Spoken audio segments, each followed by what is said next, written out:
Hello, I am Vivek Jamwal from Lexis and Company, and my today's topic is fraud and cheating in IPC. So let's start our today's topic. Cheating in India, Section 415 of IPC. Let's try to understand cheating with the help of example. A sells B a bat. A intentionally derives B into believing that the bat belonged to Sachin Tendulkar and thereby induces him to buy it. A committed the crime of cheating. Ingredients of offense of cheating. The accused must deceive another person. Second, the person so deceived should be induced to deliver any property to any person. Third, the person so deceived should be intentionally induced to do or at times not to do an activity. What is meant by deceiving? Deceiving is the backbone of the offense. Deceiving means causing to believe that what is false or misleading as to matter of fact. But all deception does not amount to cheating. Deceptions only with fraudulent and dishonest intentions amount to cheating. Cheating in a contract. A mere branch of contract will not a cheating. Understanding this through an illustration. A singer promised to perform in a certain concert and asked their organizer to made all the required arrangements as per the contract. The singer arrived at the concert place and everything was set to go.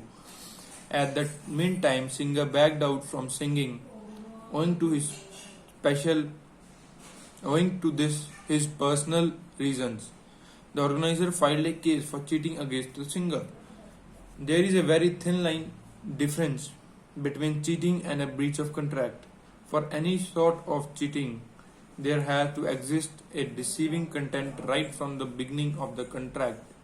Explaining through another illustration, if in a contract the party failed to pay for an EMI, this will not amount to cheating or fraud at the first instance. First, for this to be an offense, a prior intention to deceive the seller must be present in the mind of buyer.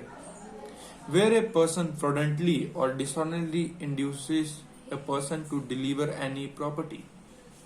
As it is clear by now, mere dishonest intention or deceit will not sufficient for cheating.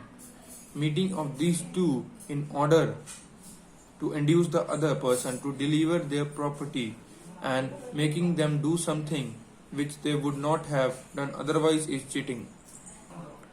Therefore, to constitute a fraud at the time of delivery of the property by assuring the seller of the property that he will pay afterwards but deceived him by leaving the town amount to cheat.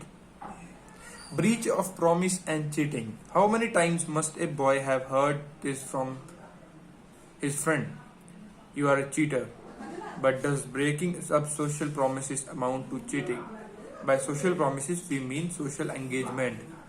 The answer is no. As said earlier, there must be dishonest intention to deceive the order for some gain. A mere breaking of social promises won't cancelling your dinner date. A mere breaking of social promises won't amount to cheating. So next time before cancelling your dinner date, do not fear for criminal punishment of cheating. The person being cheated must suffer damage or harm in body, mind, or reputation or property. The damage must be consequential result of cheating and must not be too remote. The loss suffered because of cheating must not be vague. Where a person is selling steel coated in gold and it can be reasonably figured out that the article sold is not gold, will amount to cheating. Does reasonableness from the side of buyer is not required? The answer is this too will amount to cheating. It would be say the person might be buying gold for the first time. There was a deceiving act done from the seller's end to gain wrongfully and he succeeded too. This will amount to cheating. The answer is this to amount to cheating. It would be say the person might be buying gold for the first time. There was deceiving act. So let's explain me in brief.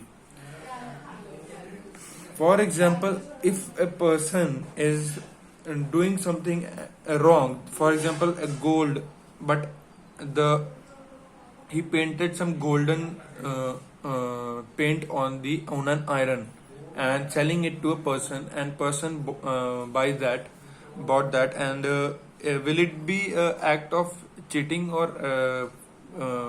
or cheating to another person? The answer is yes. This will be act of cheating. Because maybe the person buying the gold for the first time. So this will come under cheating.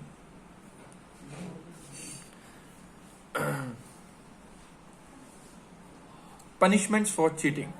Simple cases are to be punished for a jail term which may extend up to 1 year, which may tend with a fine too. Where a person deceives his girlfriend that he will marry her and entered into sexual relationship with her, and after she became pregnant left her. This was considered to be covered under this punishment.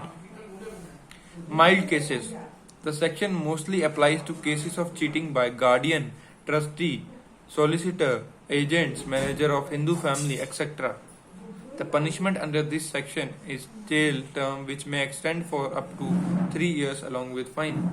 Punishment for cheating by impersonating. There must be an essence of cheating along with personating. The cheating is essential ingredient for the offense, where a person cheats another by deceiving himself to be someone else. He is guilty under section 416 of IPC and punished under 419 of IPC. Punishment under this section is a jail term which may extend to 3 years jail term along with fine. Proper section for cheating. This is real 420, where there is any destruction or alteration in the property because of cheating. This section comes into action. Punishment under this is imprisonment for up to 7 years along with fine. Punishment under section 420 is attracted in case where there is a gross injustice to parties. Hope you understand today's topic. Thank you very much.